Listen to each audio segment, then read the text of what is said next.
Scheme did not do well in Madhya Pradesh. Madhya Pradesh MNREGA में गड़बड़ी, MP में मनरेगा में नहीं रुक रहा भ्रष्टाचार। मनरेगा में नियमों की उड़ी धज्जियां।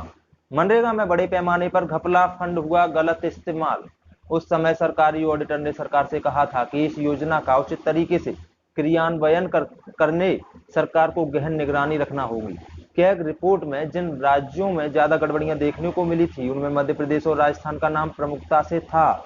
ये बताना इसलिए भी जरूरी है कि लॉकडाउन से भुखमरी की कगार पर पहुंचे मजदूरों को राहत पहुंचाने केंद्र सरकार की महत्वाकांक्षी योजना मनरेगा के तहत मध्य प्रदेश सरकार ने हाल ही में जिस उद्देश्य को लेकर रोजगार गारंटी, श्रम सिद्धि या संबल योजना के काम शुरू कराए हैं, उनके वो उद्देश्य पूरे होंगे इसमें संशय है। शंका इस बात की है कि वास्तविक जरूरतमंद मजदूरों को काम और हितग्राहियों को लाभ मिल रहा है, इसकी भी क्या गारंटी है। डूबते को तिनके का सहारा कहावत जहां परेशान मजदूरों को रोजगार और राशन पहुंचाने की सरकारी मंशा पर सटीक बैठती है, तो सिस्टम सरकारी सिस्टम ने तू डाल डाल में पात पात की दिशा में चलकर सरकार की किरकिरी कराने की ठान ली है। इन दोनों कहावतों का जीवंत उदाहरण आपको फिलहाल सरकार द्वारा शुरू किए गए मनरेगा के कार्यों में कहीं भी देखने को मिल जाएगा। एक और सरकार और मुख्यमंत्री शिवराज सिंह चौहान की मंशा है कि कोरोना संकट काल से जूझ रहे और जॉब कार्ड धारी मजदूरों को मजदूरी मिले और जिनके जॉब कार्ड नहीं बने हैं उनको जल्द से जल्द बनवा कर उन्हें रोजगार उपलब्ध कराने की सुनिश्चितता हो।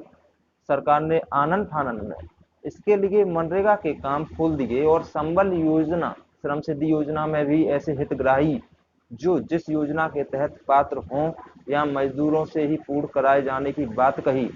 सरकार की इस मंशा ने तो साफ कर दिया कि वो मजदूरों के लिए इस अप्राकृतिक विपत्ति में भी साथ खड़ी है।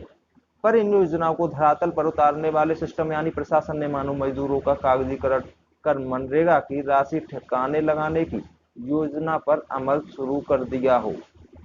मुख्यमंत्री का दावा है कि वर्तमान में प्रदेश के 21 लाख मजदूरों को इस योजना के तहत काम दिया गया और जो प्रवासी मजदूर आ रहे हैं उन्हें भी जल्द काम दिया जाएगा। मध्य प्रदेश सरकार ने कोरोना वायरस के कारण लॉकडाउन के मारे मजदूरों की चिंता करते हुए मनरेगा के काम लगभग हर जिले में शुरू करने को बोल दिया और इसके लिए हजारों करोड़ों के बजट भी उपलब्ध करा दिए। कोरोना वायरस के चलते बेरोजगार हुए मजदूरों के लिए सरकार कितने ही बेहतर कदम उठा ले पर उनकी मजदूरी पर डाका डालने वाले नहीं मानेंगे। अभी मनरेगा के काम शुरू हुए कुछ ही समय बीता की घपलेबाजी सामने आने लगी। 2 रोज पहले ही भिंड जिले के लाहार जनपद पंचायत में महिला सरपंच सचिव के खिलाफ पुलिस ने 420 सहित अन्य धाराओं के तहत मामला दर्ज किया। मामला भी बड़ा रोचक है। दोनों ने मिलकर मनरेगा के काम में करीब 100 मृत लोगों के नाम सहित सरकारी कर्मचारियों को भी मजदूर बताकर करीब 4,50,000 रुपए से ज्यादा राशि निकाल ली। इसी जिले की झांकरी पंचायत में तालाब स्टॉप डैम काम में मजदूरों की जगह मशीनों से काम चल रहा है और परेशान मजदूरों की शिकायत के बाद भी कोई नहीं सुन रहा। भिंड व मुरैना जिले में भी कुछ ऐसे ही मामले हैं।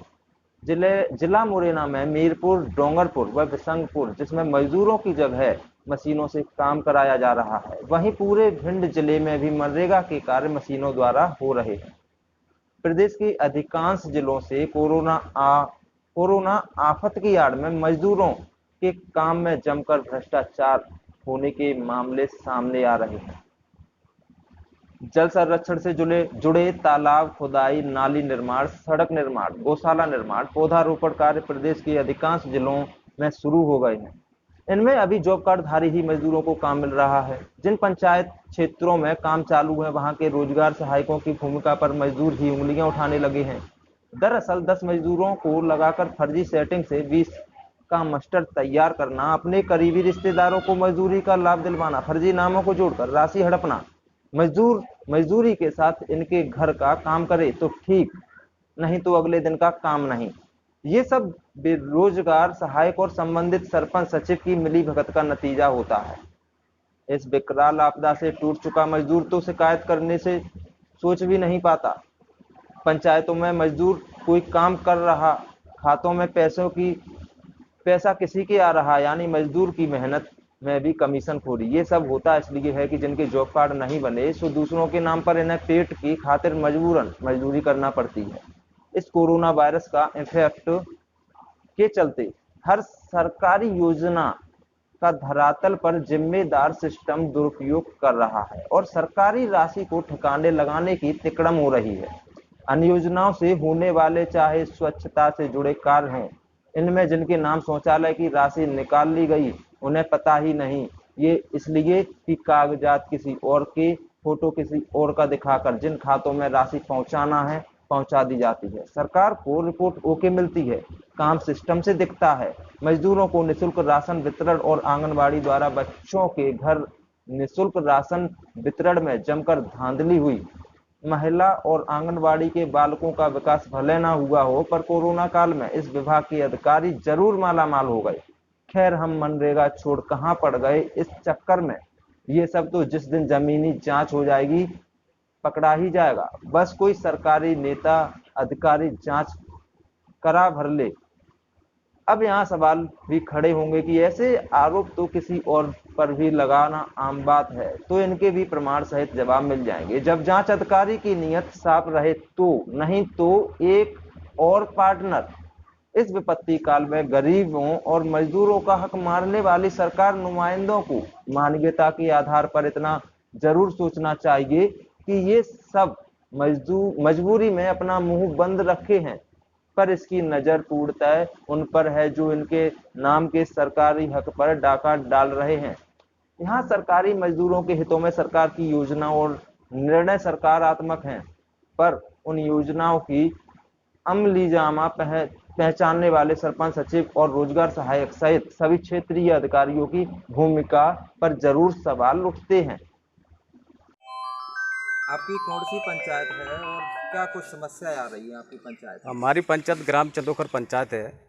समस्या ये है कि जो मजदूर लोग ठाड़े हैं, जैसे आपको पता है इस समय भारत को महामारी कोरोना ने घेर रखा है। ये लोग कहाँ काम करने के लिए जाएं? ये तो बताओ। ये रोज की रोटी के लिए परेशान है, इनका हक छीना जा रहा है। सारे नरेगा के काम मशीन द्वारा चल रहे हैं। उसका वीडियो भी मैंने बनाया है, मैंने सीओ साहब की रिकॉर्ड भी बनाई है, मेरे पास सब सबूत हैं, लेकिन कोई सुनने वाला ही नहीं है। अब लोग बेचारे क्या करेंगे? रोज की रोटी के लिए परेशान है। बच्ची की शादी थी, 20,000 रुपये मांग रहा है। सेक्रेटरी है, इनकी भी बच्ची की शादी थी, ये भी 20,000 मांग रहा है सेक्रेटरी। कहाँ तक ये देंगे? इनके पास खाने के लिए पैसा नहीं है। 20,000 ये कहाँ से दे देंगे ये लोग?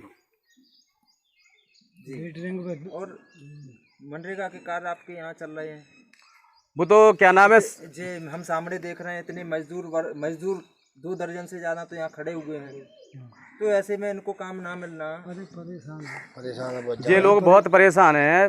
अब ये लोग क्या करें समझ में नहीं आता है। मैंने जॉब कार्ड इन लोगों के हाथ में है, काम देना सेक्रेटरी का काम है। सेक्रेटरी कहता है कि सीओ काम देगा, सीओ साहब कहते हैं इंजीनियर काम देगा, इंजीनियर साहब कहते हैं सरपंच काम देगा। तो इन लोगों का काम कौन देगा? ये तो बताओ, इन लोगों का काम कौन देगा? जब साफ भ्रष्टाचारी है। यहाँ पर जितना काम चल रहा है पूरा मशीन द्वारा चल रहा है। 4-5 जब मशीनों द्वारा काम चल रहा है तो उनका पेमेंट कैसे किया जा रहा है? इनका पेमेंट उनके क्या नाम है, सरपंच साहब के पिताजी के खाते में जा रहा है, सरपंच साहब की मम्मी के खाते में जा रहा है, सरपंच साहब की भाई खाते में जा रहा है, और सरपंच साहब के कुछ सदस्य और लोग हैं उनके पहचान के, जो उनके खाते में पैसा जा रहा है। ऐसे लोग हैं क्या नाम है, वो 60 साल से ऊपर हैं, उनके खाते में भी पैसा जा रहा है। बल्कि 60 साल से ऊपर के लोगों के खाते में पैसे नहीं आ सकते, सरपंच का कार्ड नहीं बना सकते। सरपंच का पिताजी भी 60 साल से ऊपर है। मेरे पास उसका वोटर कार्ड भी मेरे पास है, उसमें उम्र 61 साल है। कहाँ से काम कर सकता है वो? और क्या कुछ समस्याएं हैं और कैसे सुलझाई जाए आपकी ये समस्या? अधिकारी वर्ग तो नहीं सुनता। अधिकारी लोग क्या सुनता है? इन लोगों ने मुझको, मेरे पिताजी को सरपंच बनाया है यहाँ से, उनकी समस्या को हमको तो सुनना ही पड़ेगा। ये रोड नहीं थी, नहर से लेके रामपाल के पारा तक इन लोगों ने चंदा किया। किसी ने 1000 रुपए दिए, किसी ने 2000 रुपए दिए, किसी ने 5000 रुपए दिए। तो है आज तक इस रोड का कुछ नहीं हुआ है। इन लोगों ने अपने ही हाथों से रोड डाल लिए। अब खुद परेशान है ये लोग। कोई आदमी बीमार हो जाएगा तो खटिया पे लाद के नहर पे ले जाते थे।